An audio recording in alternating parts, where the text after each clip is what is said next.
আসসালামু আলাইকুম, welcome back to my new blog.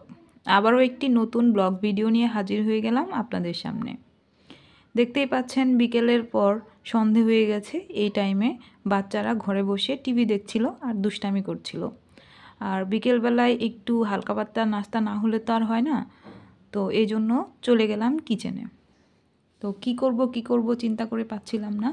ভাবলাম সবসময় তো সন্ধ্যের নাস্তাতে আমরা ঝাল কিছু খেয়ে থাকি, তো আজকে একটু মিষ্টি কিছু করা যাক। এই জন্য এখানে আমি একটি বাটিতে খেজুরের গুড় নিয়ে নিয়েছি।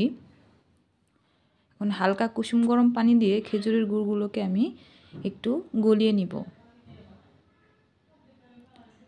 আজকে মূলত আমি ঝটপট কিভাবে তেলের পিঠা বানানো যায় সেই রকমই একটি প্রসেস করছি।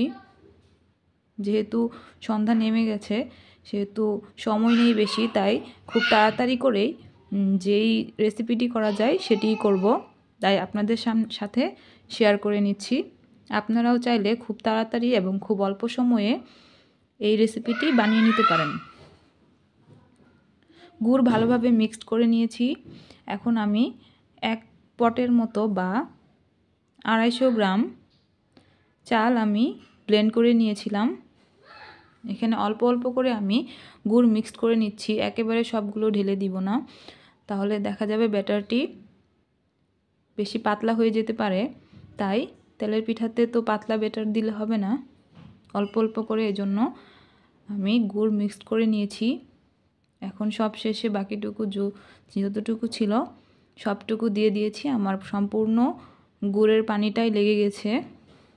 এবং সব শেষে আমি স্বাদমতো লবণ অ্যাড করে নিয়ে ব্যাটারটি তৈরি করে নিয়েছি।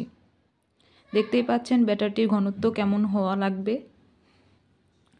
ব্যাটারটি রেডি করে আমি কিছুক্ষণ রেস্টে রেখেছিলাম, প্রায় 10 থেকে 15 মিনিট। এর মধ্যে আমি এখানে আবার একটি প্যান বসিয়ে তেল গরম করে নিয়েছি।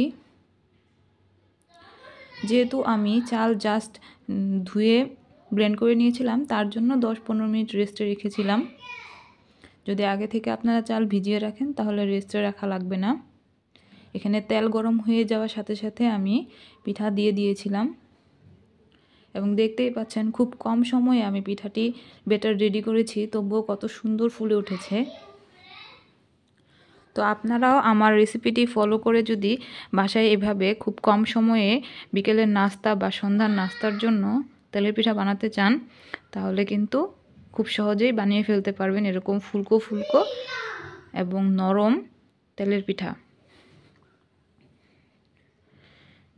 আর তাছাড়া এখন প্রচুর পরিমাণে ঠান্ডা পড়েছে, তাই ঠান্ডার থেকে বাঁচার জন্য খুব কম সময়ে এই রেসিপিটি কিন্তু করে ফেলাই যায়। তো এভাবে করে আমি সবগুলো পিঠা ভেজে নিচ্ছি। আপনাদেরকে বেশ কয়েকটি দেখিয়ে দিচ্ছি যে দেখুন কিভাবে পিঠাটা ফুলছে, ঠিক কী পরিমাণ ফুলকো হয়েছে পিঠাগুলো। সবার কাছে রিকোয়েস্ট থাকবে, আমি ঠিক যেভাবে করে পিঠাটি বানিয়েছি সেই প্রসেসেই বানাবেন, তা না হলে কিন্তু পিঠা ফুলবে না। অনেকেই বলে থাকে খেজুরের গুড় দিয়ে তেলের পিঠা নাকি ফুলে না। তো আমি তো এখানে খেজুরের গুড় দিয়ে কিভাবে তেলের পিঠা বানাতে হয় সেটা দেখিয়ে দিলাম এবং আমার পিঠাগুলো খুব ভালোভাবে ফুলেও ছিল।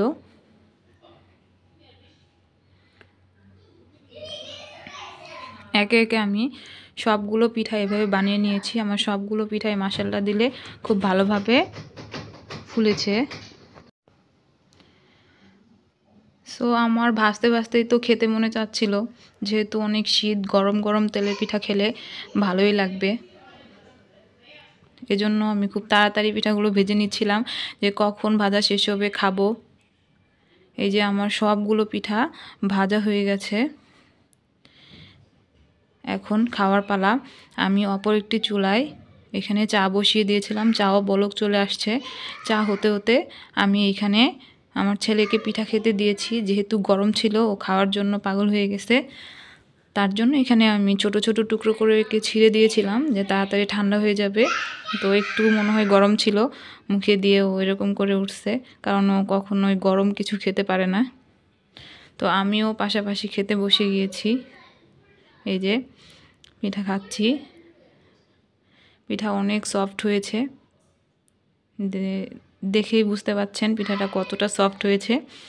এখানে আবার আমার বেবিও খেতে খেতে আমার কাছে আসছে, বলছে আম্মু আমাকে আরও দাও।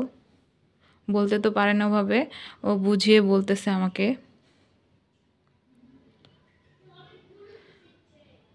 এই যে আমার ভাই, ও পিঠা খায় না তেমন, ওই জন্য ও পিঠা থেকে দূরে দূরে থাকতেছে, ওর আজকের নাস্তা পছন্দ হয়নি। তো যাই হোক, এখানে আবার চাও রেডি হয়ে গেছে। সো আজকের ব্লগ এখানেই শেষ করছি। সবাই ভালো থাকবেন, আল্লাহ হাফেজ।